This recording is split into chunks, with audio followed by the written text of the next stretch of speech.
Well, we're about 45 seconds early, but it looks like everybody's here, so we'll go ahead and call the meeting back to, from recess to labor, we might say. Mr. John Tucker is next. Mr. Tucker, we certainly like to welcome you here and thank you for your interest in being here with us. Just give you an idea of how we'll do things. We explain the process. Each board member will ask 2 questions. We expect the interview to last between 60 to 90 minutes. We ask you to answer the questions as thoroughly and concisely as possible. And I'll just kind of start things off with an intro question. If you would, give us a brief description of your background and why you're interested in our Director of Schools position. I guess I got here today. I grew up on the farm, worked on my uncle's farm when I was 14 or 15. And my older cousin, we were inoculating the cattle on his farm. And he told, since I was the lowest on the totem pole, he told me, get in behind the cows and push. And I looked at him, I said, well, they'll kick me. And he told me, no, not if you're close. And I didn't believe him. But he made me, and I had to get in there and push the cattle anyway. And then you can imagine the rest. Behind cattle all day, and I thought there's got to be an easier way to make money than this. And so in high school I was part of the FFA and played all sports, and was fortunate enough to get a scholarship to junior college. I'm playing basketball and end up graduating with a double major, physical education and biology. So I taught in the classroom, and I coached for 10 years. Probably the worst year I had, worst 3 months I had was our school actually, levee broke around the town and it flooded, and the school was destroyed. But it was such a small school, we were back in school in 2 weeks, and this was in March, and we had tents on the airport hangar. So we taught in tents, and all I had was a piece of chalk and a chalkboard, and 48th graders inside the tent. Thunderstorm came up one day. I said, put down the flaps. And all of a sudden the tent lit up because of the lightning. So we ran into, using my common sense as an educator, we ran inside the airport hangar. And the next day they had a bus. Nice weather, you can stay in the tent. Bad weather, get in the bus. So we went from there to inside the airport hangar. They finally got mobile homes, portables, that we taught in at the end of the year. But that was 3 months of I always tell teachers it could always be worse when they talk to me, and I'll tell them my story. Because I had 40, one class I had 40 students, so you had to change your expectations certainly as far as the students' behavior and academics. You just had to change and understand what the students were going through. So 10 years of teaching and 10 years of coaching. I went into administration, and I became assistant principal, and I was an assistant principal at a middle school and high school. The majority of my time has been at the high school level.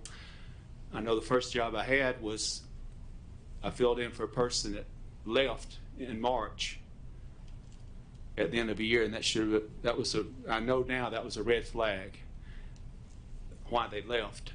So he had 6 30-minute elementary PE classes, then that was half a day, another half a day was at high school. And so that's all I needed was 3 months with elementary children to realize, I don't have that temperament, for elementary. I'm a high school personality type of person. So 10 years as a assistant principal at middle school and at the high school, and then I was promoted to run our 9th grade center. We have a high school, but we have a 9th grade center just for 9th graders, because our high school during those years had gotten to as high as 3,100 students. So it was a very large high school. It's one of the largest high schools in the state of Georgia. So I was the director of the 9th grade center for 2 years and ran that 9th grade center, and then I was promoted to high school principal for 12 years. So I was the principal of that high school for 12 years.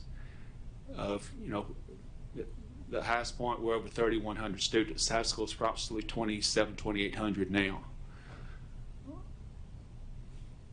After the 12 years of high school, then I applied and was fortunate enough to become superintendent of that county, Camden County.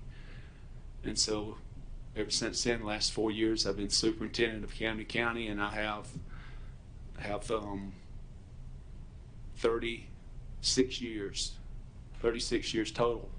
10 as a teacher, 10 as assistant principal, and 12 as a high school principal, and then 4 years as a superintendent. So that's my background and experience as of today. Our first question is going to come from Ms. Hayes. Ms. Hayes? Thank you for being here, Thank Dr. you. Tucker. How can you bring together a diverse, talented group of individuals to form an effective team?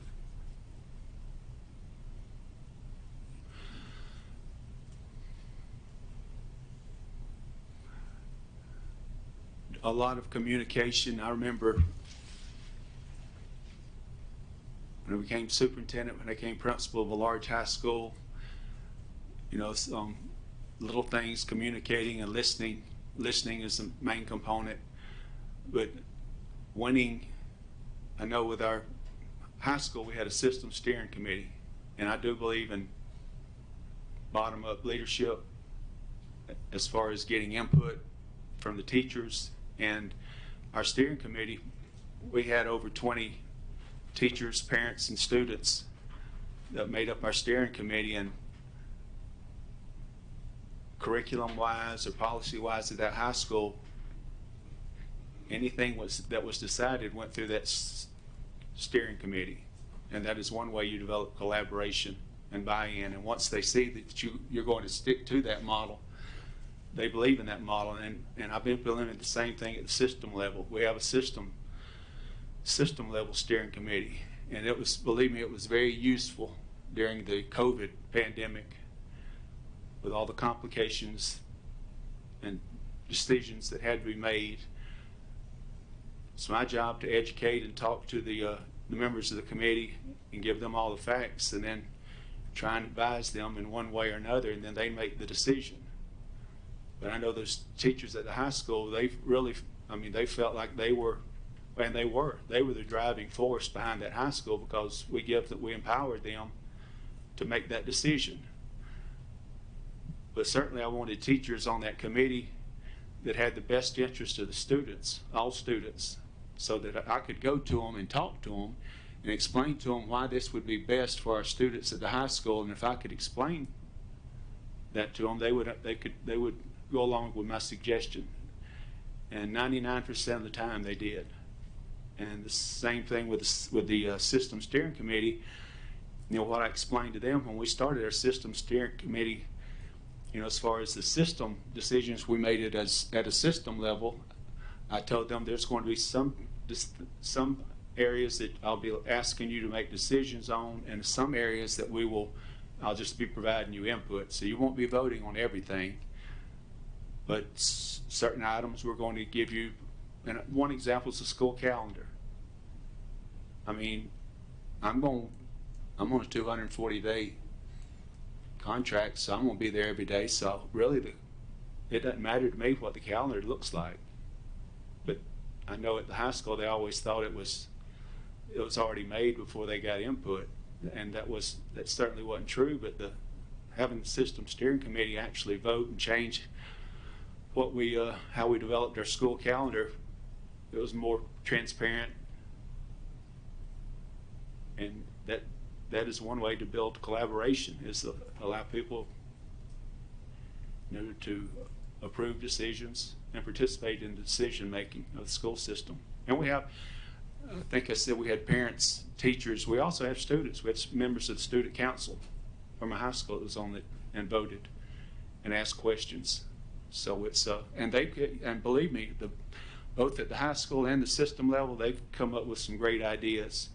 And one point of emphasis I always start with a committee that I learned from the high school is, you know, no matter how you may think an idea is not a good idea, but don't criticize. We're not going to have criticism in this meeting. because if you criticize, the person may have a good idea the next time, and they won't say anything because they've been criticized. So we're going to listen to all ideas, and then we'll decide. We're not going to question the ideas. We're going to listen to all of them, and then as a committee, we'll decide which one's best for our system and our community. And I found that has worked very well in our system. All right, thank you. Mr. Lancaster. Thank you, Dr. Tucker, for being here. I got a two-part question. First part, what are your ideas toward ensuring that teachers are not only supported but appreciated from the highest level of leadership? And the second part to that is, how might you ensure you are receiving truthful feedback from those on the front lines every day? Well, in my experience, I've had no problem in obtaining feedback that was truthful from teachers when I talk to them one-on-one. I guess I've been there in the system long enough. They know, they can talk to me. And I've always asked the personnel that I've worked with, if you need to vent, if you've got something you just need to vent or talk about, let me know. And I'll be glad to listen to you. But don't, try not to be negative in the school or out in the community, because it doesn't do the system any good. And that's what I've asked. As far as, I tell the teachers, thank you every opportunity I get. I'll listen to suggestions from my central office on ways that we can. We just started a couple of months ago because my public relations person came up with the idea that we would honor a teacher from every school. And so we started having a teacher of the month, and we invited them to the board meeting. And then we'd give them a gift card and recognize them in front of the board and the community as the teacher of the month. And we got the recommendation from the principal, so that we do that monthly. I mean, we thank them. That gives me an opportunity to thank them. We have a convocation with all their employees at the beginning of the year. And certainly I thank them. I thought them, told them how much I thought about them and how much they're appreciated. And I've always told my high school faculty and the system faculty, when I became superintendent, that listen, it's all about the kids. The kids are 1A. The kids are 1A, because if it wasn't for the kids, we wouldn't be standing in this nice facility. We'd be standing in the middle of a cornfield. Because that's why this building was built. It wasn't built for me. It wasn't built for you. It was built for the kids with taxpayer dollars. But the teachers are 1B, because Lord help us, with the students we have, 3,000 in high school and nearly 10,000 in our system. If we didn't have teachers to teach them, it'd be a circus. So learning is not going to occur without the teacher. So they're a close 1B to the students. The student come first, but the teachers are a close second behind the students. And I've made, especially before COVID, I've made efforts to, go by the principal and tell me, give me 3 teachers' classrooms I can go into. So I've went into their classrooms, observed their classes, told them thank you for what you're doing, and I'd send them a thank you note and a gift card.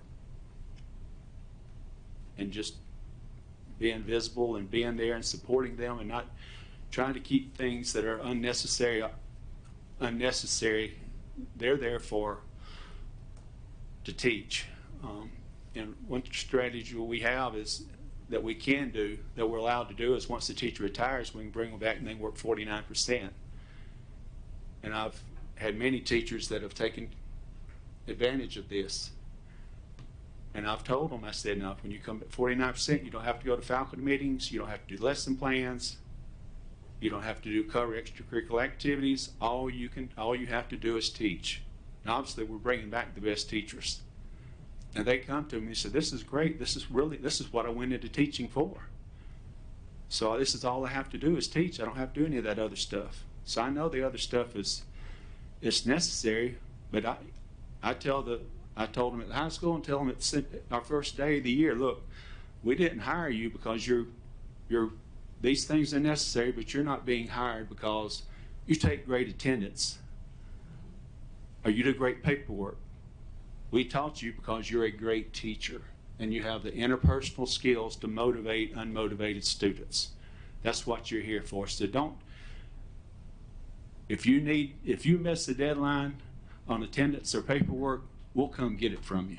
Don't worry about it. You just teach. That's what you're here for. But don't worry about the other stuff and don't get stressed out on all this other paperwork and other stuff that you didn't go into teaching for. I mean, it's things that it's important that you have to have, but we're going to work with you. But remember, we hired you to teach. And if you miss something, we'll come get it from you. But don't worry about it. Don't stress out over it. So, and we always assign a mentor to our teachers. You know, we'll put our best teachers with a new teacher. You know, so, and it's worked very well. And we'll say, teach them what they need to do, teach them our culture that we've developed, and show them how, you know, the Camden way, how we do things, and how we are student-centered. And we've gotten that comment from when we've had our accreditation reviews. Teachers have said, this is the most student-centered system I've ever been in. And that's what we strive for, and that's what I would strive for here. A student-centered culture, a student-centered school system. All right. Mr. Gregory, turn your light on, please, and state your question. Thank you for being here. Thank you for having me, Mr. Gregory. What have you done to help the public understand the needs of your school system?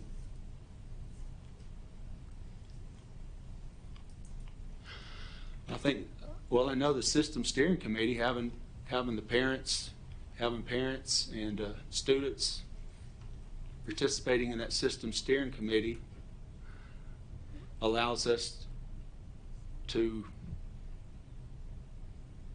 know, keep them informed on what we need. We really, I mean, we have a lot of wants. I don't know if we're very fortunate. I think we have a lot of wants necessary, not needs. We can always, I mean, all systems can use more money. I mean, and I know when I took over our school system, you know, I just found the way we were coding certain students, if we do it another way, we could bring in millions of more dollars to our school system. Because I was concerned about the class sizes of elementary. Some elementary classes were 35, and that puts a taxing. It's very taxing on a teacher to have 35 fifth graders and try and teach them math with 35 kids. So the first thing I did once we changed that formula is we increased our budget to a large enough size. We're able to reduce our class sizes to around 21, 22. So our maximum class sizes in all our elementary classes are now in the low 20s. Some of them are lower, but that's the maximum class size. So when we can reduce the class sizes from 35 to 22 and we didn't have to raise taxes, we just had to change the way we were coding our students at the elementary level. I mean, that's a win for our, you know, our teachers and our students. But one need that we did was in our state we have an eSPLOST. It's a education special local option sales tax. So you can have a 1 cent sales tax in the county, and it goes to the school system. And our tax revenue from eSPLOST in this past 5 years, we're probably earning close to $38 million. That could be used for buses, renovations, technology, band equipment, textbooks. Well, the money we'd collected from that had grown so fast that we had to have the vote early. So we said it would be for a 5-year period or $68 million this time. So we needed the community to vote for this eSPLOST because it's decided by your community. So it's a win-win for us. The community decides if we get the tax or not. And so we had to educate the community. So we went around to each school and showed them what we'd spent the money on the last 5 years, how it helped our students. We went to the, Kiwanis Club, the Rotary Club, the Chamber of Commerce, Republicans Club. We went to, all the civic organizations. Like I said, we had it at the schools, told the teachers how this would benefit them, what would happen if we didn't. And the community could see what we'd spent, how we'd renovated the schools, elementary schools, how we'd renovated the high school, the facilities, extra facilities we'd built, the buses we'd bought. So,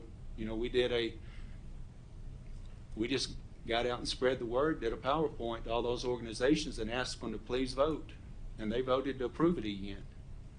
So that's going to be an extra $68 million to our system over the next 5 years, which is for renovations, buses, textbooks, technology. That's huge. So that's one example of how we would, and if that happened here, we'd do the same thing.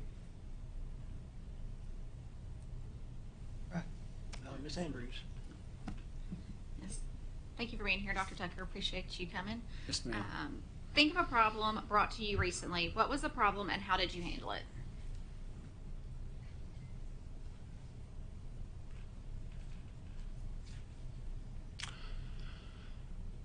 Well, unfortunately, let me back up. I've told my board, I'm not going to create problems for us.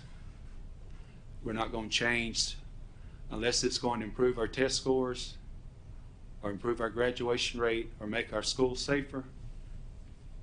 We're not going to make any unnecessary changes that's going to upset the community. So I'm very careful as far as when I make my decisions, they're made based on that.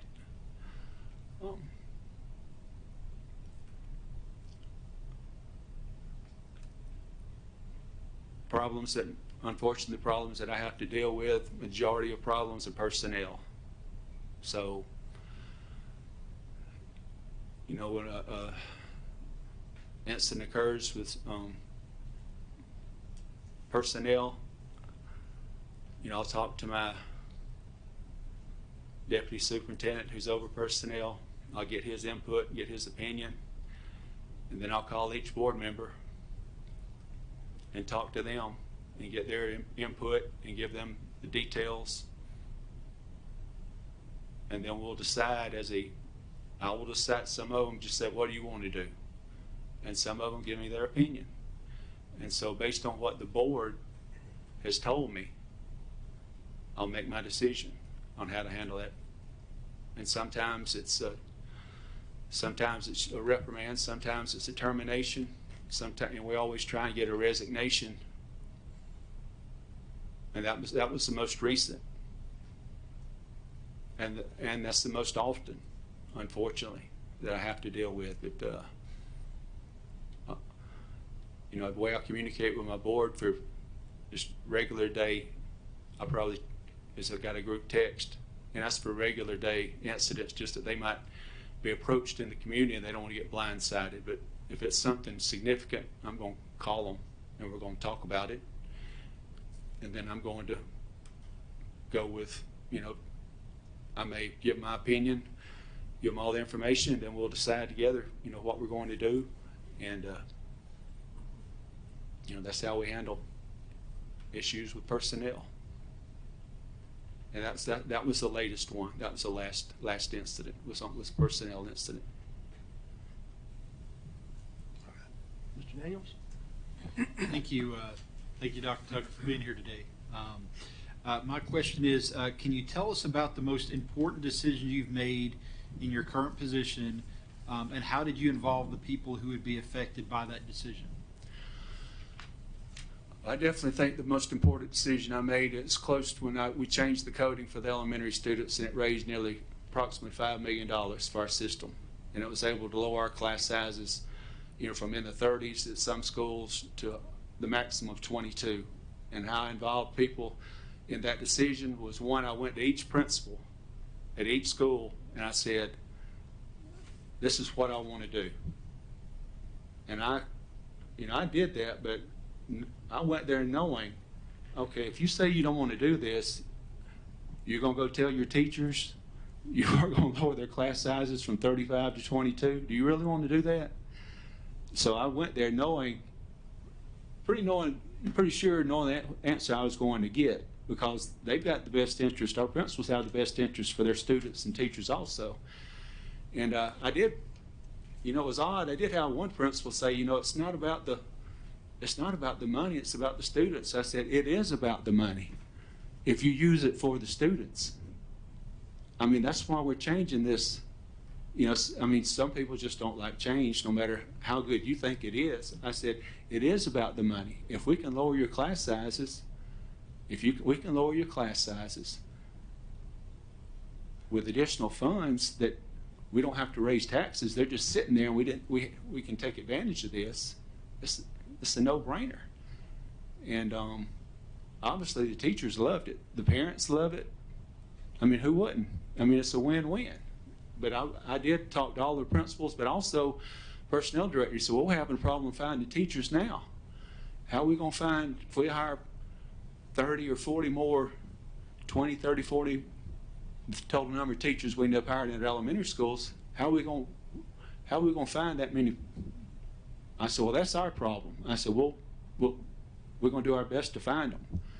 And we did find the majority of them. And then the other from maintenance is, well, what about classrooms? If we lower these classrooms, we're going to have more classrooms. I said, well, we'll deal with that as we come to it. But we're going to do what's best for the students. And we have had to add 2 wings to 2 of our elementary schools, and we're looking at a 3rd elementary school that we may have to bring portables into next year. But I think that's a good,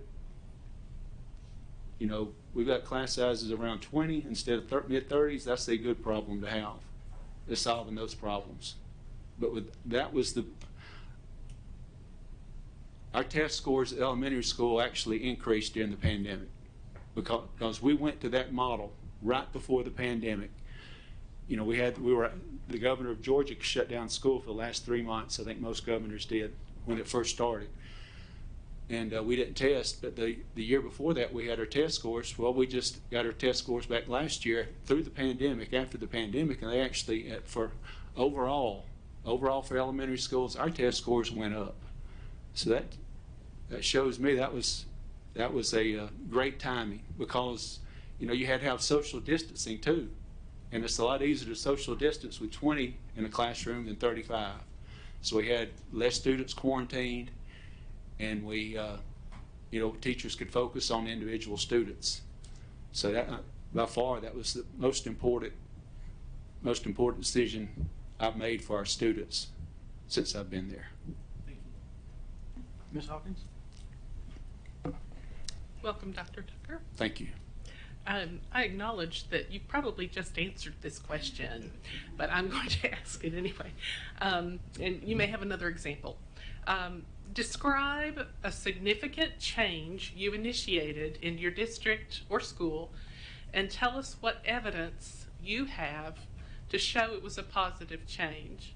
How did you build support for that change, even in the face of opposition?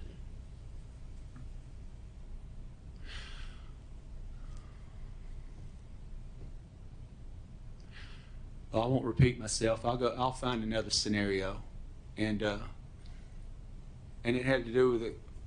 It's the COVID situation. We never closed. Now the governor closed us for 3 months, so that was out of our hands. But I think he found out quickly he didn't want to be in the middle of that. He wanted that to be a local decision, because it was so volatile, from district to district, depending on what's your community, the makeup of your community. And our community is, we have conservatives and we have liberals, and unfortunately that became a political situation. So through the steering committee, you have to understand, I've got 5 board members, and the chief of our hospital, the chief medical officer of our hospital, was either friends or their physician. So he had a lot of input a lot of input with the board members. And so he felt like, well, I told him, I said, look, we've looked at data, the 3 months that the schools were closed, you look at the DFACS referrals in our county, they dropped off the cliff. Kids did not stop being abused. We did not have teachers to report. I'm not closing schools to allow our students to be abused at home and teachers can't report it. We're going to stay open. As long as we've got the bus drivers to drive buses and the teachers to cover classes, even our central office helped cover classes. And I know it was our central office that went to schools to help cover classes at some schools. But as long as we can get the buses there, as long as we've got the teachers there, we're not closing. And that wasn't a popular decision. But only evidence I needed was kids were being abused in our county because we weren't in school. That's all the evidence I needed and shared with my board, and they agreed 100%. We're going to have school. And so that was, that was not, a lot of teachers didn't like that, especially if they had a medical condition. But I had to put students first. I mean, the students come first. They're 1A. And especially when you look at, in the DFACS, once we started back to school, the referrals started going back up. We were taking care of our students, that's what we're here for. And I sympathized with the teachers because I got emails from them. And I sympathized if they had a medical condition, and we did everything we could do to keep them safe. As far as putting up,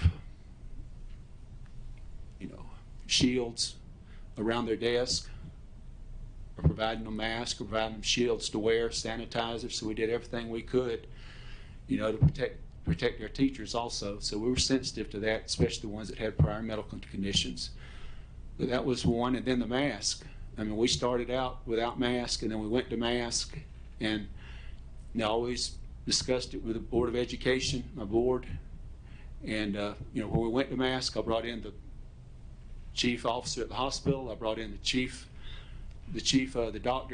doctor for the health department for our region, and they explained the situation.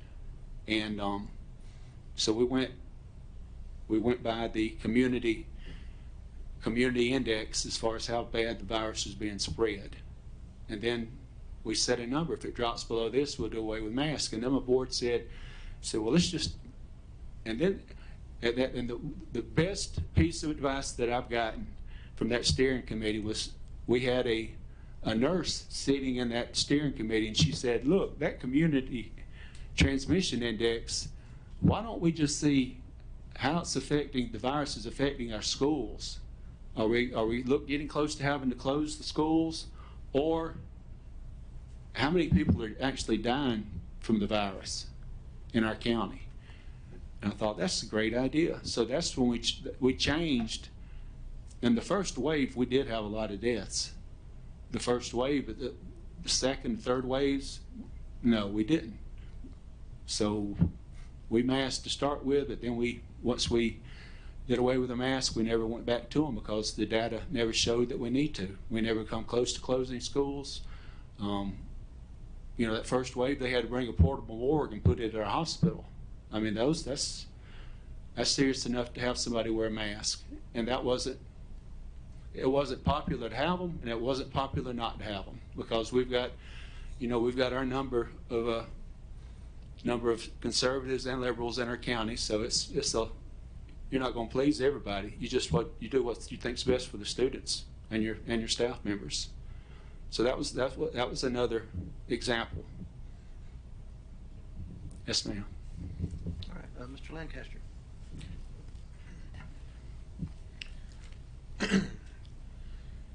The nationwide teacher shortage is a hugely concerning problem. I'm sure you're aware of this as well. How have you addressed teacher satisfaction and attempted to maximize teacher retention in your current role? Well, all of our beginning teachers, several strategies. The first one is, when I started at high school, my goal was to have the best AP program one of the best AP programs in the state and the best AP program south of Atlanta for kids taking advanced placement classes at high school. And we built our program that we had the most. We had all the classes offered that you could offer in advanced placement where kids could take the national test and get college credit. And we'd built that up for 7 to 8 years. And then a local technical school came to me and said, listen, we would like to come in and offer dual enrollment classes and let your teachers teach them. And it, that was a shot to my heart because I knew it was going to hurt my first vision, which was the AP program, because kids are going to, but I said, I said, well, we're here about the kids. That AP program, you've got to take a national test to pass it. Most college, you have to have a 4 or 5 to get college credit. Dual enrollment class, you get credit. You pass the class. You don't have to take a test. So it's crushing to me because I knew what was going to do the AP program. You was going to have all the kids take dual enrollment, but it was best for our students. So we credentialed our teachers to teach those classes. We made them adjunct professors, and it was taught in our classroom by our teachers. So we got $200,000 a year. We negotiated with the local school, local college, and they give us a check for $200,000 a year. We use that to pay for those teachers to get their master's degree. We had a teacher that was, I'd ask her, and I've used this example many times. I said, you teach physics, and you're teaching college level physics, and we got kids that are going to Ivy League schools, and they come back and they're telling me how prepared they are, but you got your bachelor's. I said, why don't you get your master's degree? I mean, this state, it's a $6,000 raise a year, and you deserve it. She said, those master's degree for physics, you can't get one around here. Online, I can't afford it. It's just so expensive. So we were able to pay for her master's degree with that money from dual enrollment, so she could get her master's degree, and now she's teaching dual enrollment physics. We have offered teachers, new teachers, to come in, and if you would stay with us a certain amount of time, we'll pay for your master's degree. We use that as a recruiting tool. So that's one incentive to keep teachers there, is we paid for their master's degree. But also in our community, we go online and see teachers that have applied, and they may not have teacher certification, but they have a 4-year degree. So we'll call them and ask them, if you'll just pass the teacher certification test, we'll hire you and pay you $25 an hour to tutor. You can tutor as little or as much as you want to, and if you like it and you do a good job, we'll hire you as a teacher. So we've hired a number of teachers through that tutoring program. We've also went to our teacher apprenticeship program at the high school, and we've told those students, we will pay you, and we're fixing to give them a raise. We're going to $15 an hour. We'll pay you $15 an hour. You go into the work program, and you're in the teacher. You think you want to be a teacher, but you can go into our work-based learning program, and we will send you to the elementary schools the last part of your day for 1 or 2 blocks, and you can tutor our elementary kids. We had 40 students at our high school that went and tutored elementary students, and we paid them $15 an hour. And a lot of those are going on to become teachers and will come back and work in our county. So through that contracted services program with local stakeholders in our community, they start out as tutors and end up becoming teachers. We're recruiting our own students to tutor at the elementary level. If you like it, go to college, get your degree, and come back, and we'll hire you as a teacher. So those 2 areas have really helped us as far as filling our teaching needs, and certainly paying for a teacher's master's degree certainly helps you retain them and certainly makes them happy and keeps them in the system. All right. The next question is from Mr. King. He couldn't be here today, so I'll be reading his question for him. Our district is fiscally dependent upon the county commission. How would you propose gaining their support of the school budget? I've got to build a rapport with them, just like We're the only high school in our county, but we have 3 towns, so we have 3 mayors. We have the sheriff, we have 2 chief of police officers that are involved in our school system. We're the resource officers. We have a city council, 3 sets of city council, and then a set of county commissioners in our county. So I have to work with all of them and build a rapport with all of them to, for our school system to operate as efficiently as possible. So it would be talking to them, educating them, and building a rapport with them. Ms. Hayes? Thank you, Jennifer. Hi again.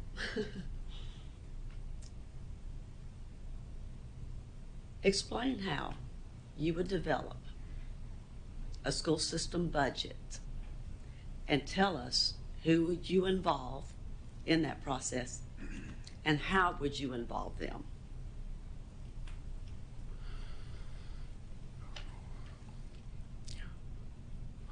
And I know our system, we have school-based budgets, so the schools all get a budget. They get a certain amount of money, and they build their own budget. So the teachers put in supplies, materials they need at their school level, and the principals working with. There's a committee. There's a small committee for each content area. So you have a teacher that's over the science department. She works with the science teachers, and they build their budget. And you have that for all content areas, for example, at the high school. And then it comes back to who the principal is designated to oversee that school-based budget. If it comes in over budget, then they've got to meet and decide what areas they're going to cut and what areas, they're not going to cut.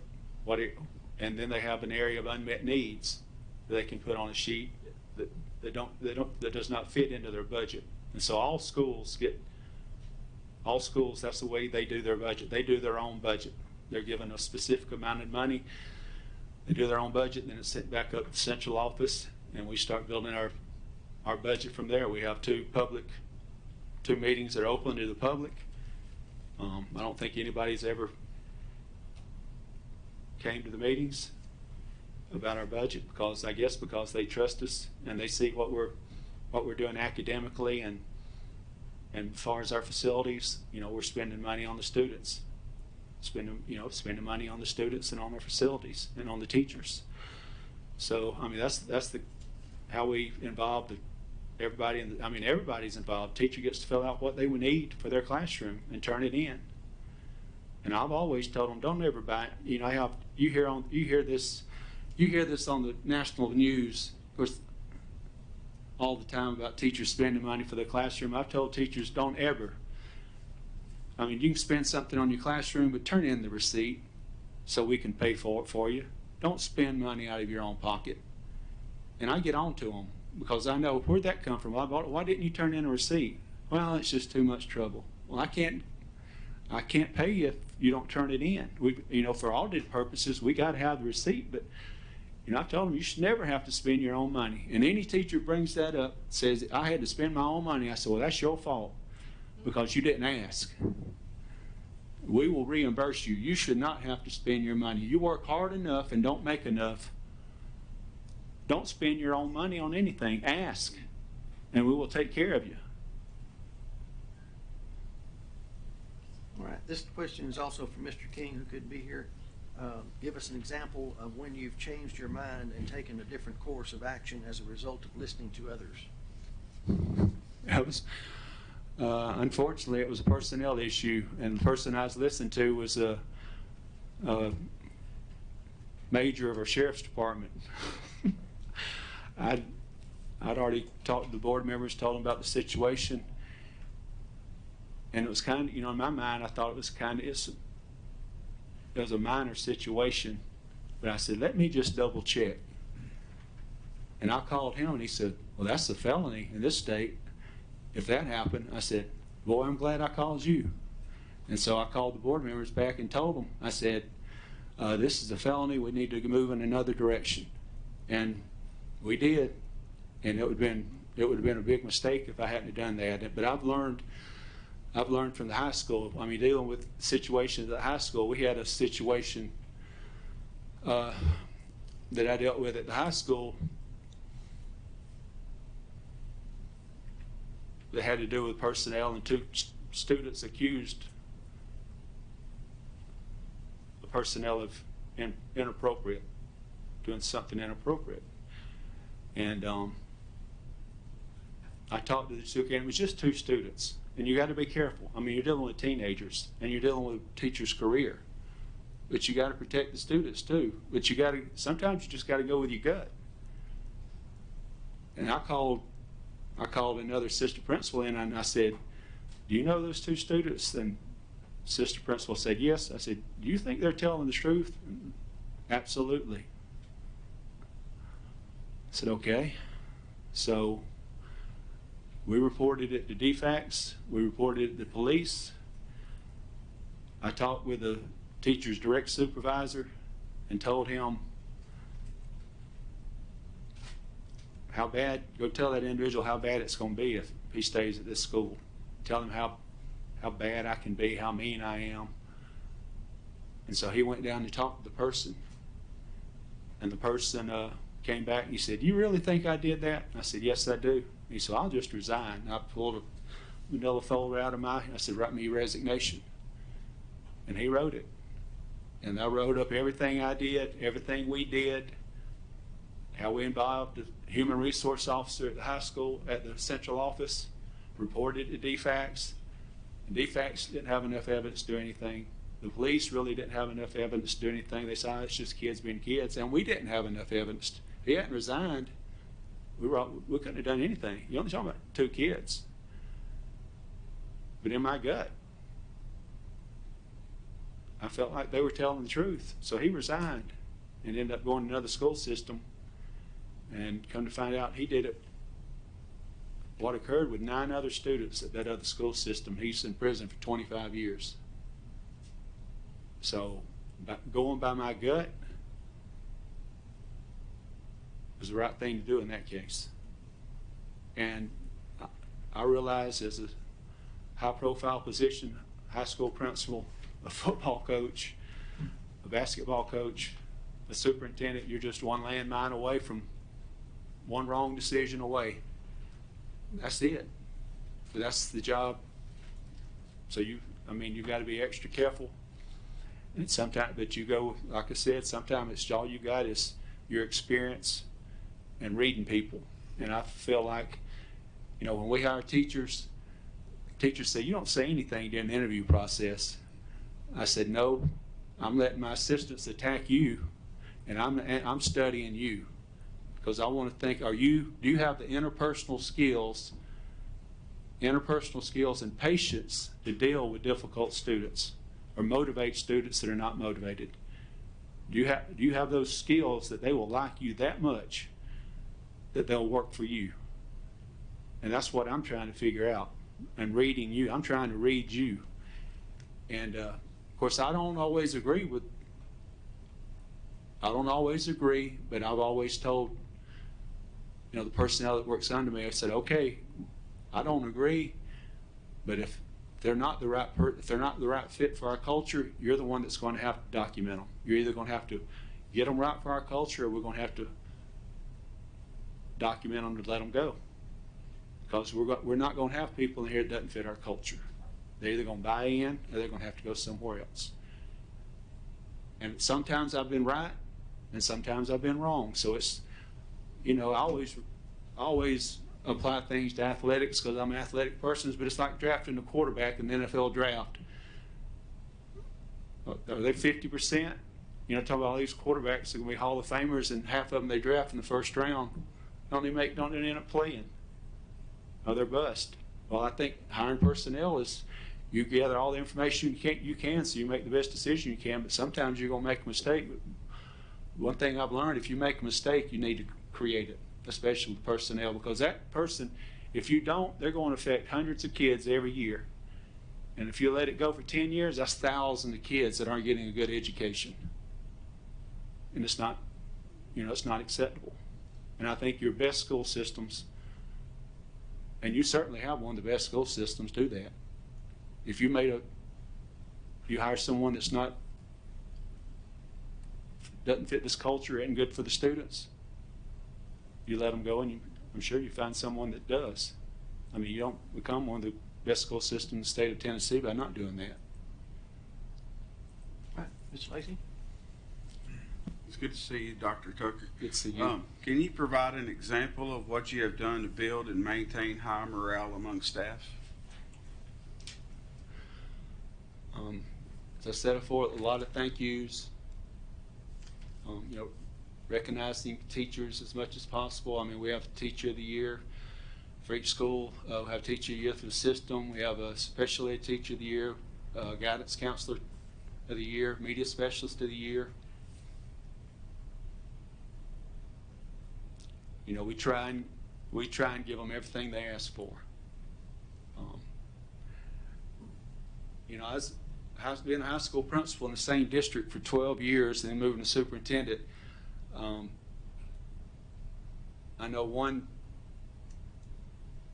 technique that I found out that the teachers very effective. They'd send me an email and ask a question. I wouldn't respond. I'd go down to the classroom and talk to them. We've got over 200 teachers. So I guess I've become, to a lot of them, very approachable. Because they'd start, can you stop by and see me when you get a minute? And I'd stop by their classroom. It's just showed that I supported them and I cared that much to go and listen to what they had to say. Well, being a superintendent, your schedule's a lot different, but I still get those emails. Will you stop by and see me when you get a minute? And it's much harder, but I still have done it. I've went to the school level and went to their classroom and seen them. And I know a system this big, but I can promise you I'm going to be in the classrooms. They're going to see me. And I think that shows I'm supportive. And they may think, after a while, to start with, they may think, oh, they may feel uneasy or he's trying to get you, he's got you a moment. But they'll find out that I'm just there to support them. Just there to support them, and I want to see what they're doing, and I want to thank them for what they're doing. So, if I go to, you've got over 50 schools, if I get into each school 3 times a year, and see, it may not be but just 2 or 3 minutes in a classroom, go by and see 2 or 3 teachers when I'm there, or 2 or 3 minutes in each classroom, as many classrooms as I can. That's going to say a lot, because time for them is precious as it is for all of us. But taking the time just to let them know and being there. And I've always said I'm not because my board, they really wanted me to go to a lot of conferences and go to a lot of national meetings and state conferences, and I'm all for some of that, but I said, look, a leader can't lead if he's not there.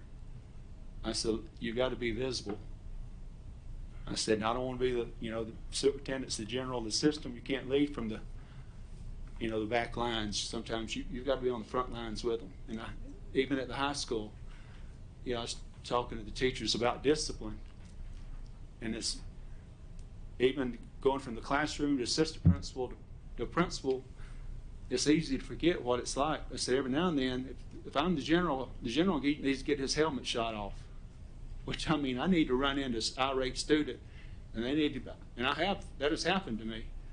I had a little girl, she wasn't 5'5", and she was just loud in the class. And I said, hey, young lady, would you please hold it down? And she just started giving me every other word you can imagine.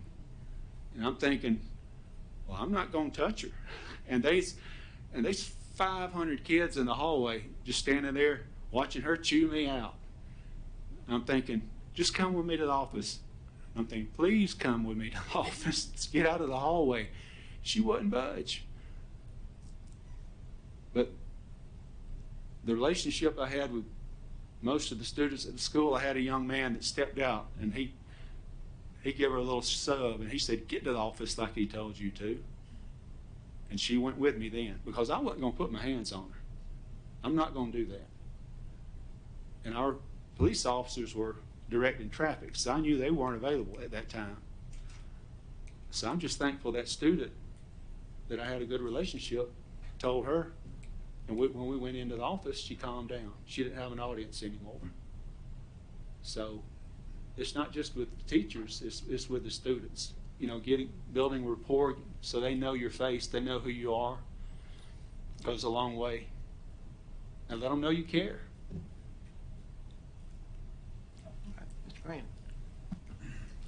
Afternoon, Dr. Tucker. Glad you're here. What steps would you take to ensure academic success?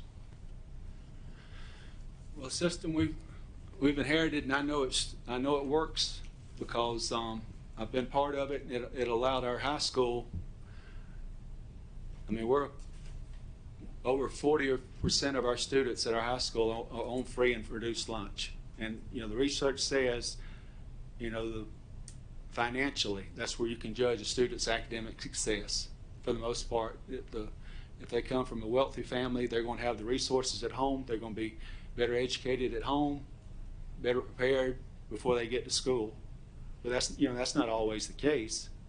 That's just what overall. That's what research has said. But there's a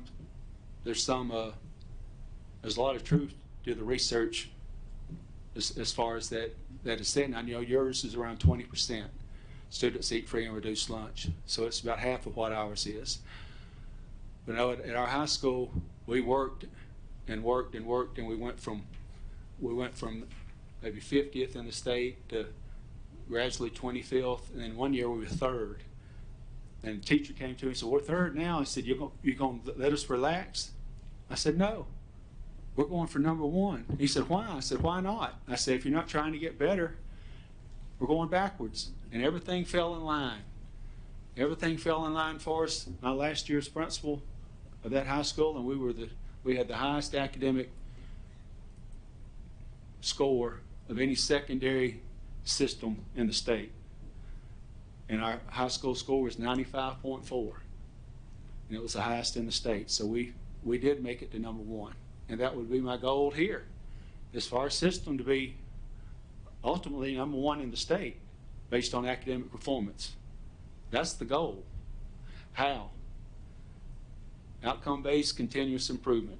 And that's based on my beliefs, your beliefs, the community's beliefs, and would have each school develop a written action plan on what their weaknesses, and then so it'd be each school, but not only each school would have 5 focus areas. Would have a focus area that you've already mentioned: teacher, staff, custodial, bus drivers. Would have action plans on all those areas so that we get effective and quality staff members and teachers.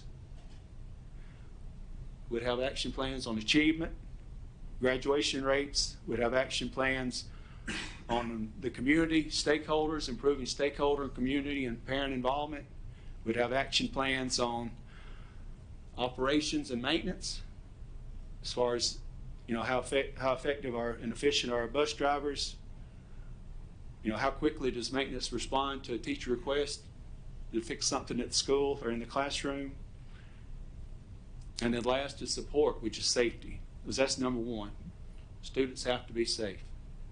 I mean, and just what happened this week. Students have to be safe.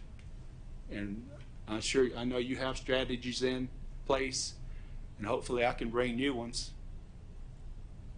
that at no expense. One thing we did, we had the GMA group at our, just make surprise visits to all our schools and try and get into school to make sure all our doors were locked. And we've had them come as a group twice this year, just to try and change the culture of our system. And it's been very successful. And I know the parents, teachers, everybody appreciates it. We're trying, and it didn't cost anything. It was told the principals, tell your teachers they're coming. We had one, and it was funny because there's one group you don't mess with at a school. If you tell them to do something, they're going to do it, and that's your cafeteria ladies. And we had one of the ladies in GMA tried to sneak in the back with the bread lady, and they grabbed her and said, "Where are you going? You're not a bread lady." She said, "Well, I need to go." "No, you're not. You go around front." because you can tell them a rule to follow, they're going to follow it. So we're very proud that they continued that tradition of being rule followers. But I got off course talking about everything, but it involved academics. So that's one of our 5 focus areas that we'd have. But it focused on any weakness at any school, putting it in, and we'd start with reading and writing right away, no matter how high or how low. We want a 3% increase in our reading and writing on a state test. And then we're going to have the schools come and report to you. So you can hear, are they successful, they're not successful. They're going to develop strategies every year. And then if they don't meet their goal, they'll reanalyze. They'll say, well, this didn't work, we'll throw this out, let's try something new. And I'm saying there's some programs, being 12 years out, it took me 5 years. I had science teachers all stressed out. I'm going to get fired, I'm going to get fired. I said, well, ultimately we'll all get fired if we don't improve. But it's not going to be tomorrow. I mean, we've got time. I said, don't get stressed out about this. I said, you're not going to get fired, I'll get fired. I'm the principal, so don't worry about it. I said, if I can retire, I've got in 30 years, so you don't worry about it. Your job's safe. I said, I'll lose mine, but you won't lose yours. And 5 years later, we improved. I mean, we made the goals we wanted to make and made significant changes in our science scores. But the quickest way to improve academics, and I tell the people that I hired, is you take, you take your, if you will be the best math teacher we have, when we hire you, our scores are going to go up this year. And I was told our interviews were very intimidating. I said, do you think you can be the top 1 or 2 teacher in the math department? And if they said yes, I'd hire them. If they said no, I don't know, we wouldn't hire them. But most people said yes. And I held them to that. If their scores weren't what they needed to be, I said, hey, you told me you was only top 1 or 2, you're 4th. And what do you need? I'd always end it with, what can you do?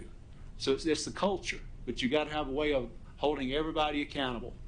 And I've got to train people at central office, because of the size of the system, they've got to buy into what I'm doing so that they can help me monitor. But I promise you, I will be looking at every one of the action plans that's written and see what the result is. And then either I'll communicate or someone under me will communicate of what we're going to do different so we can be successful.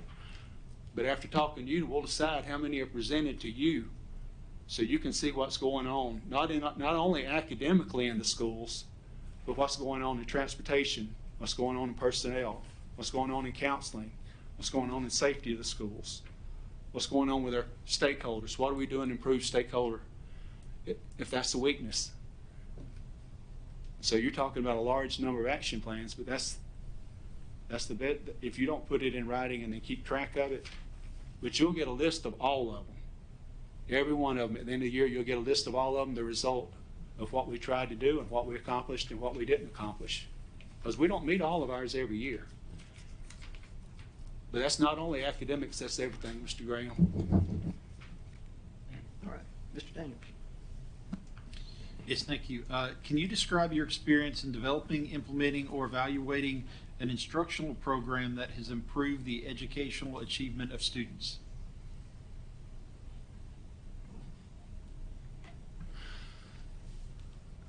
We visited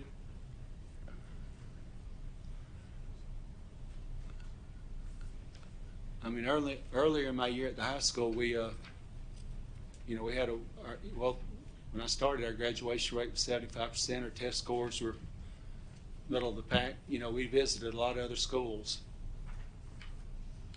And our system, if we're weak in an area, we'll visit other schools that are outperforming us and ask them what they're doing. Fortunately, now it's the reverse. A lot of schools are visiting us, wanting to know what we did. Well, a lot of the ideas we just stole from another school, and we don't mind sharing. We want to share. We want to help, and that's what we're in this for, is for the kids. Whether it's our kids or the county 10 miles from us or the county 100 miles from us, to help all kids be successful. So I think that's important. Whatever you're implementing, you do your research with other school systems and get their input. Get their input with with your committees. I mean, your steering committees, system steering committees, so you've got parental involvement, you've got student involvement, you've got teacher involvement, and obviously you have central office, but rely on the experts to make those decisions. So I can just tell you from the elementary level, we've made some decisions with our just things that help. I mean, the curriculum is just like in the state of Tennessee. The curriculum's just like in the state of Georgia. You've got standards that are state standards. And if it's not the state standards, you don't teach it. You teach what the standards say. And teachers talk about teaching the test. No, you teach to the standards. And the test questions come from the standards. If you're not covering the standards, the students aren't going to perform well on the test. And we're not telling you to teach the test. Teach what the students are going to be tested on. So pretty much the curriculum is out of our control. It's what the state says the standards are, is your curriculum, and that's what you teach. But as far as textbooks, we have committees that decide that, and then they make their recommendation to the board, and ultimately the Board of Education has to approve it. But as far as techniques to help, I know we've supplemented our math program with certain programs, and that's what we did. You know, we got parental input, principal input, teacher input, teacher from the community, input from the community, and ultimately the board had to approve, you know, what we wanted to use, whether it was a textbook or some kind of supplementary education, but we communicated to the board what we wanted to do. And I think the biggest thing at the high school that changed our graduation rate, we went to school and, you know, we have a credit recovery program. If students fail a class, they can retake the class, you know, after school. At the time it was after school, they could recover credit after school. And we went to school and I said, I don't get it. I said, they're not doing anything we're not doing. I mean, I don't see why their graduation rate is so higher than ours. And I said to principal, they do their credit recovery during the day. I thought, how did I miss that? That's genius. Because you can't get a high school student to stay after school to take classes, most of them. So they did it during the day in a computer lab. And so it was actually class. We'd put them in there and they could recover credits. They could even take extra credits. There's electives in that class. And so we moved our credit recovery program from after school to during the school day, and we had computer labs, so we put a teacher in there, and then we might have 40 tutors that were going to could be potential teachers. So we had 40 retired teachers that we brought back and used as tutors. You know, we beg our teachers when they retire, please come back and tutor for us. We'll pay you, and you can work when you want, you can leave when you want. You tell us. You don't need us, we need you. You want to work 1 day a week? You want to work 20 hours a week? You want to work 8 hours a week? Just tell us. Just come back and tutor these kids, you know, that need it. And so we had high school, and we got 40 at our high school, 40 students, plus the retired teachers, the people we hire that want to become teachers. So it's a countless number of people we use in our community to come in to tutor these kids that need the tutoring. And we even have an online tutoring that the school will pay for. It's $25 an hour, but if a parent requests supplemental tutoring at home, we pay for them to be tutored at home. And if the student doesn't log on, it doesn't cost us anything. They have to log on. But it puts it back into the parent and the students. They're responsible. You've got to log on and take advantage, but here's your tutor. Because most parents can't tutor a child in physics, you know, or calculus. But this program does. And they have, you know, they have the same tutor every week, and they listen to them, and they have a whiteboard, so the tutor just goes over them on the whiteboard, what standards, and the teacher sends them the standards that the student's weakest on. And then the tutor works with them a couple hours a week to help them with those standards. And I know it's outstanding because 2 of my children have been on it and helped them get through some of their most difficult classes. So, did that answer your questions? Okay, thank you. I will ramble. I'm sorry. Thank you, Mr. Wise. Dr. Tucker, it's good to have you with us today. Thank you, Mr. Weiss. You can expound on your answer to this question. Would you consider yourself more a fixer or a sustainer?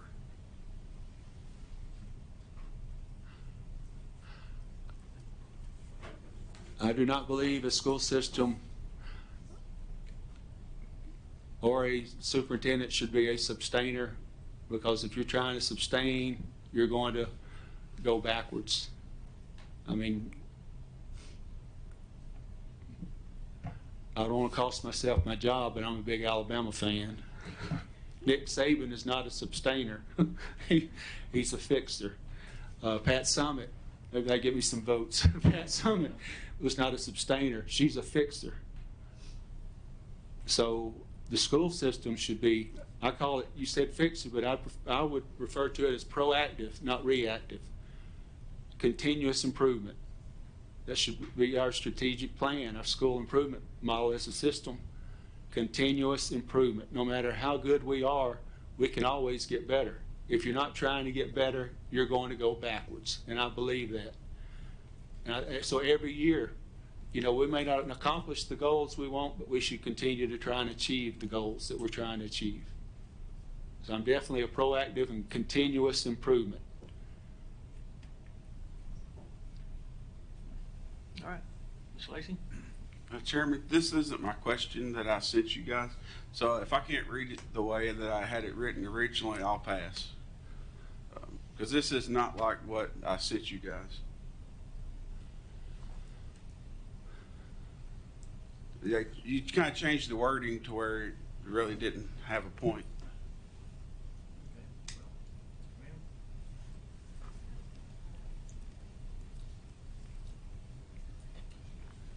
Oh, I'm sorry. Mr. Chairman, though, in all fairness to the candidate, are we required to ask all the questions the same? So shouldn't somebody ask the question?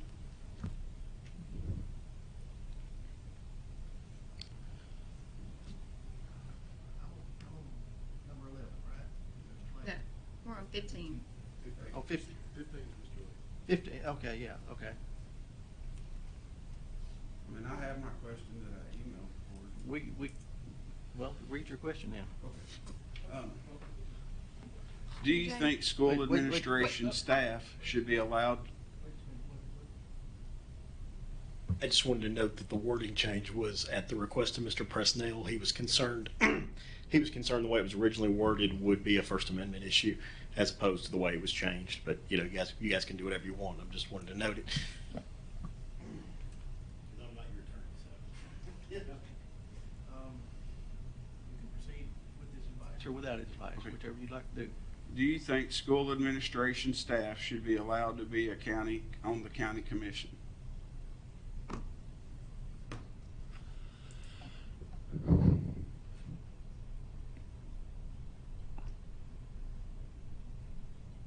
All I can go is from my experiences. I know we had a county commissioner that was a guidance counselor at our high school.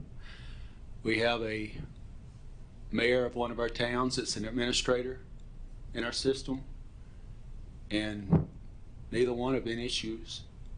I would say as a school system, if they're the one that you've got to work with the budget, it would be could be a positive.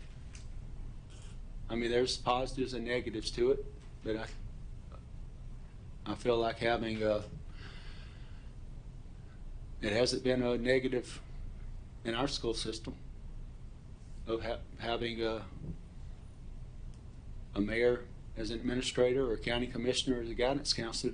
Those weren't issues in our system, so I guess it would just depend on issue to issue. I mean, system to system. But it hadn't been an issue with me or my system. All right. Ms. Andrews? What does your strategic planning process look like to ensure decisions are delivered in a timely manner? Please specify what tools and resources you use as well as who you involve in the process. Well, I trained people at central office. They'd go to the schools, and the schools would involve their leadership team and teachers, parents at the school level to develop their action plans. They'd submit their action plans. I'd have different groups from the central office. I'd be involved in all of them. We'd go to all the schools at the beginning of the year and listen to their action plan and what their strategies are going to be. We'd go at the middle of the year and follow up and see how they're progressing, and then we're going to go to the end of the year and see if they're made their goals, and then I'm going to talk to you and see how many you want to hear during the summer, and then we're going to have the schools present them to you during the summer, however many you want to hear. But it'll be it's a continuous process. It involves all stakeholders at the school, but that would be our, the outcome-based continuous improvement. It would be our strategic plan, and it would be in writing. And like I said, I personally, and the central office members of the central office staff would go to each school 3 times a year, and then you'd hear the results of the ones you wanted to hear. And we're going to be successful in some of them, and some of them we're not. But we're going to reanalyze, research, and implement strategies in the future that will help us be successful in areas we're not some years. And that's the 2-minute spiel. All right, thank you. Mr. Gregory,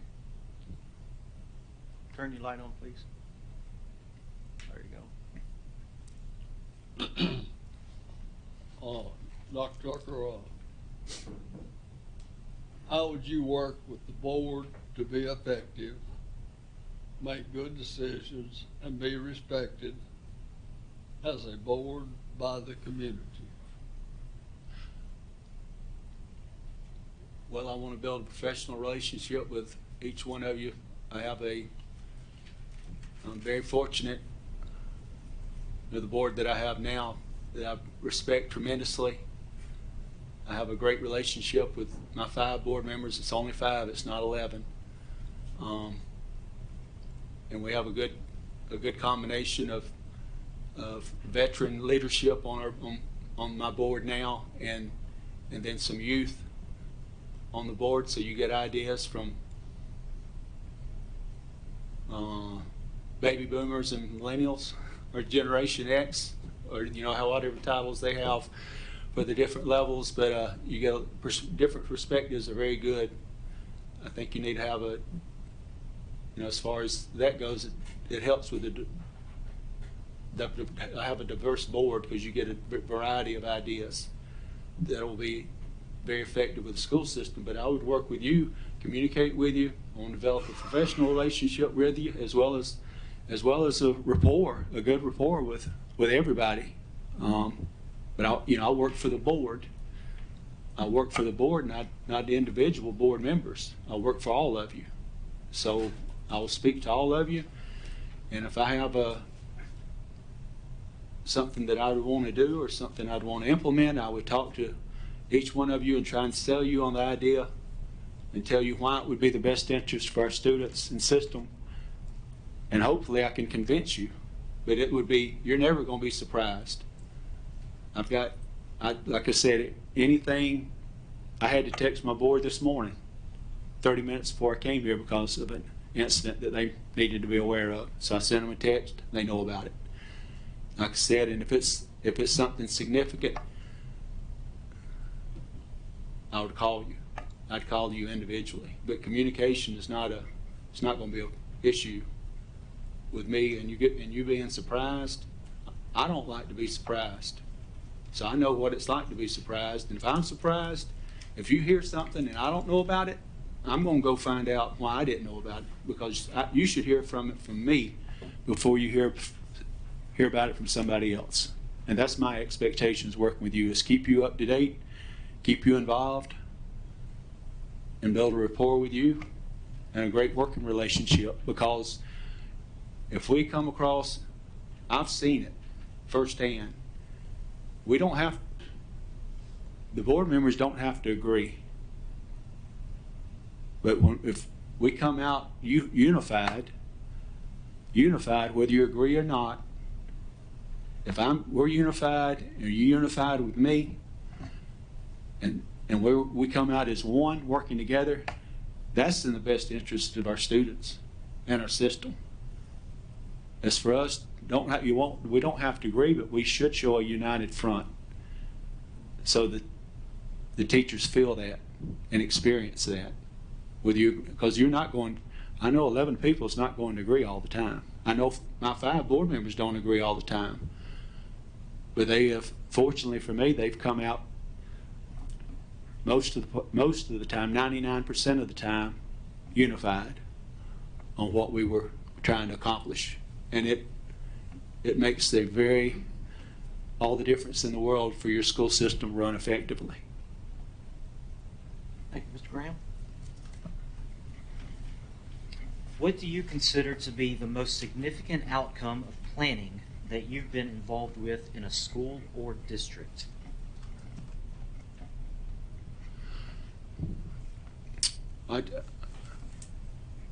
Well, we're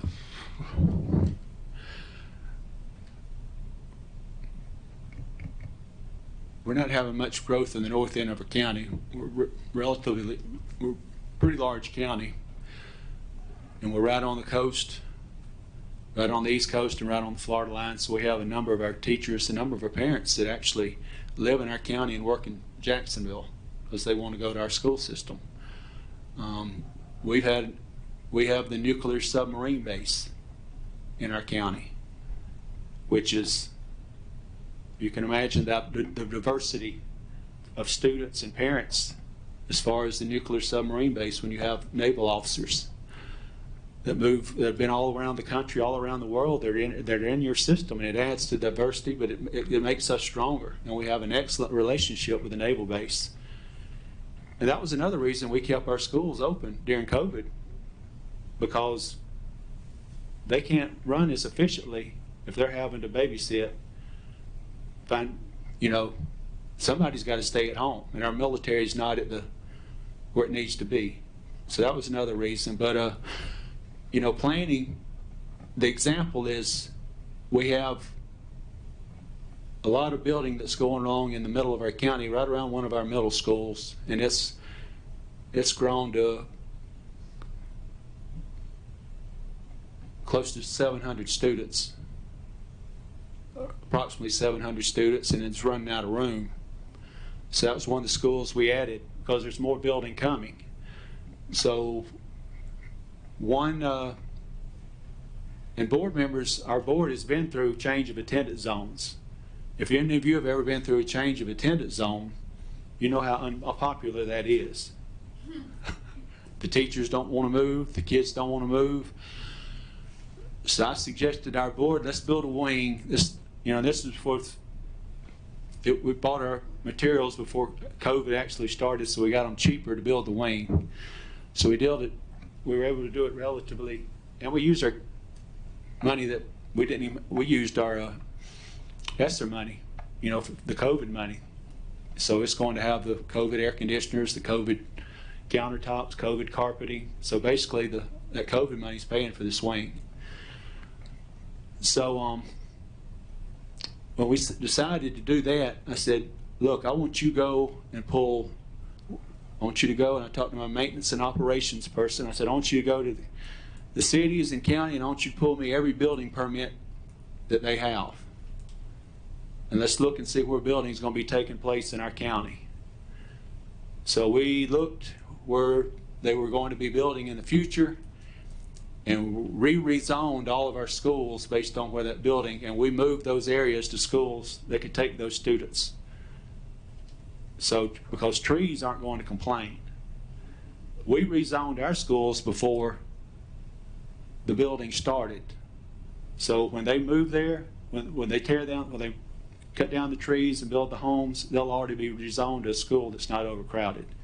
And that's going to help us alleviate the overcrowding in a couple of our schools, and it's going to help us fill up classrooms in schools that have the room. And I know our board, and I'm sure you would much rather us be proactive like that than to have to rezone, after the building's already taken place, because people aren't going to be, once they're already there and settled and already in elementary school, they don't want to go to another one. And I don't blame them. And I've seen it firsthand. They've seen it firsthand. So that was as being proactive in a planning model and being proactive, that was an example that I could give you. Is that good, or I can give you one more, or is that good? It's not my question, so I'm good. Okay. All right, thank you. Mr. Wise? Can you provide an example in your current position that demonstrates your ability to build confidence in the schools?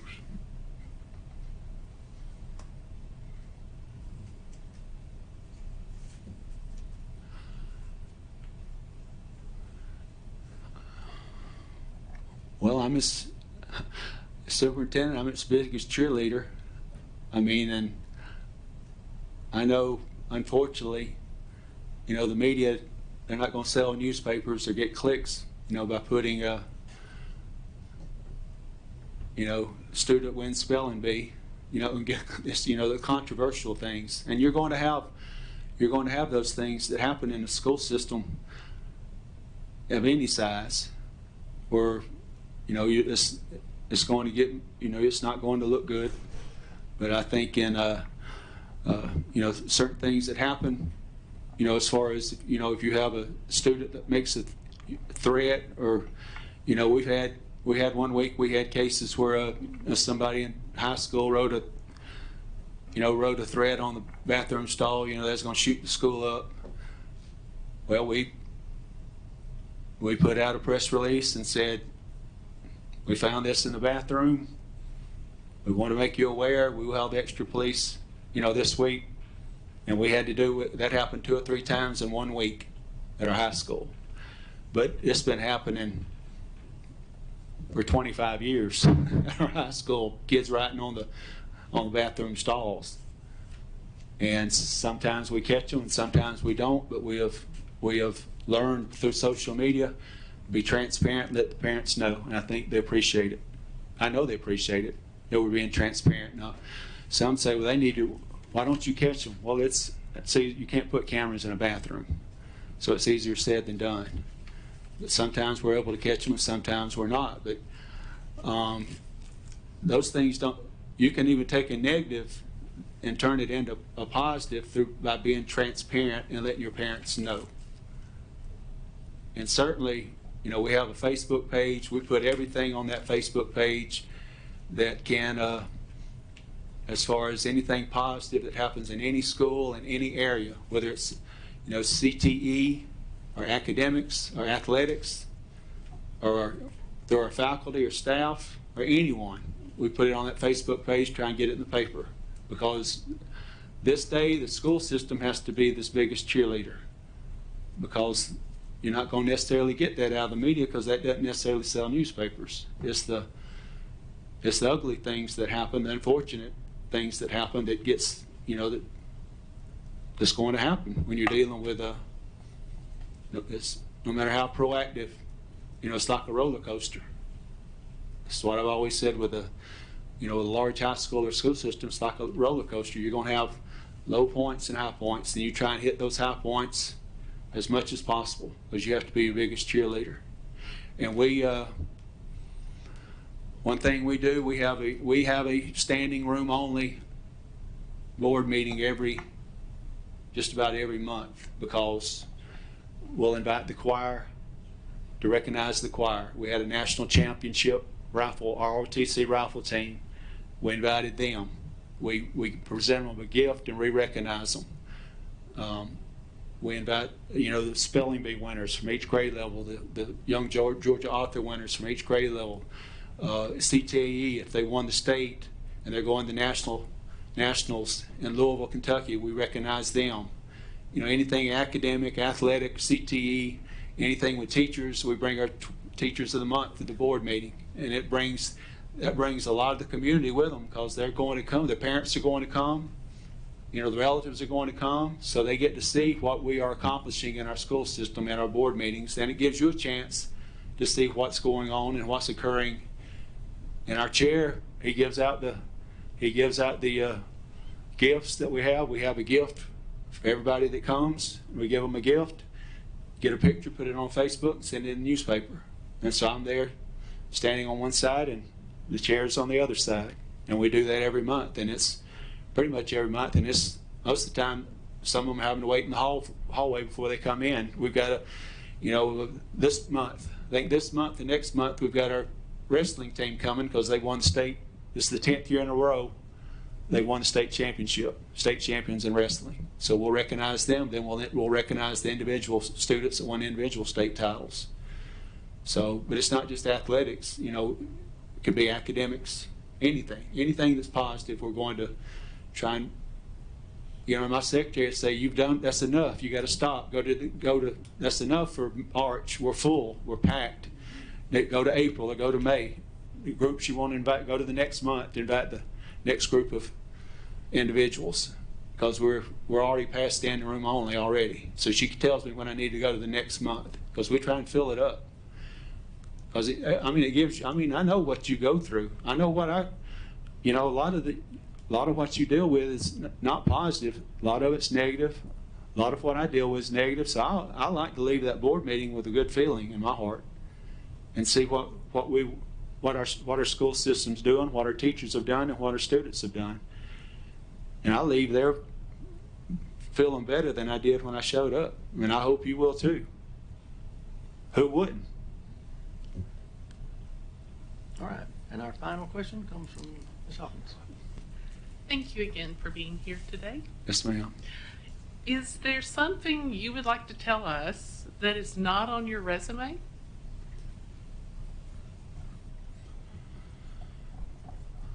Well, I told you the story about the farm, growing up on the farm and having to get behind the cows.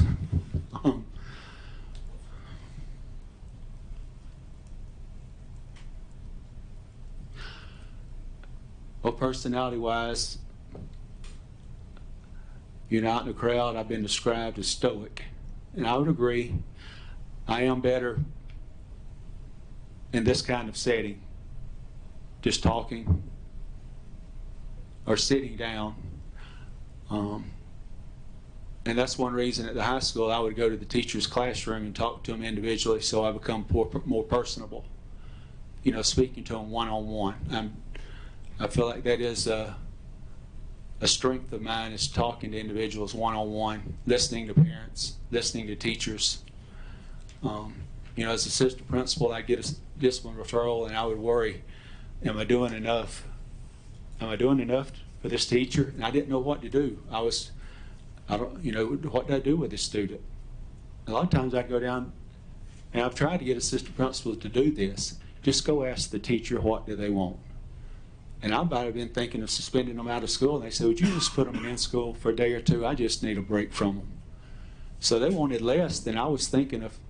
So it ended up working out good for the student because they get to stay in school. It worked out good for me because I felt, I'm glad I don't have to call this parent and tell them they're suspended out of school. And the teacher's getting what they want. So any situation you can take and personalize it, or get feedback. And I'm a big believer, like I'm serious and bottom up. That high school improved because of all the great ideas the teachers came up with. And realize that steering committee voted on everything we implemented, and administrators didn't get a vote. Only the teachers could vote it. But I made sure the teachers on that steering committee were great teachers, quality teachers that had what I thought was the best interest of the students, and that I could talk to them and convince them. If I could convince them this was the best interest of our school and our students, they'd go along with it. And I think they voted. They didn't go along with me one time in 12 years. So, it wasn't a bunch of yes people, but they would analyze. When we had a variety, so I will seek out input from you, from the central office, from as many sources as possible, and I may take, if I have the time, I may take the weekend before I make a decision.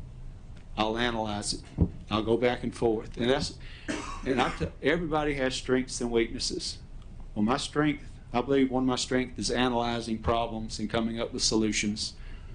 But a weakness is overanalyzing problems and coming up with solutions. So it's a strength and a weakness. So, but I am a big believer in getting as much input as possible from members of the board, listening to all of you. I mean, because I know I've had situations where I had a board member tell me something I did not agree with at all. But I listened. And then after I found out more information, the board member was right. The one that I didn't agree with was right. And I was wrong. But before I made my decision, we were both right. Because I in the back of my mind. And, that situation where that former teacher of ours ended up is in prison for 25 years for what he did in another school system, and I didn't have any evidence. But our head football coach made that comment years ago in the doorway, and he said he made a comment about him, and I thought, that's cold-blooded. I mean, say something about that? And I said, I never suspected it, but once he said it, that seed was planted, and it was always there. And then when these things started happening, it came back to what he said. And he comes out, he had left, but he contacted me after the situation in other county. He said, I told you. And I thought, you sure did, and I didn't forget neither. So any input I get, I won't forget it. When it comes to things like that, I've got a memory like an elephant. That was years later, but I hadn't forgot what he said, that one little comment he made, and it saved our students and saved our system from a terrible situation. Thank you, Mr. Tucker. We're running out of time. Yes, sir. But we do appreciate you very much. Thank you for being here. Thank you for your interest in Sumner County. And I hope you drive careful on the way home. All right, thank you. We'll be in recess until 2:30. Thank you.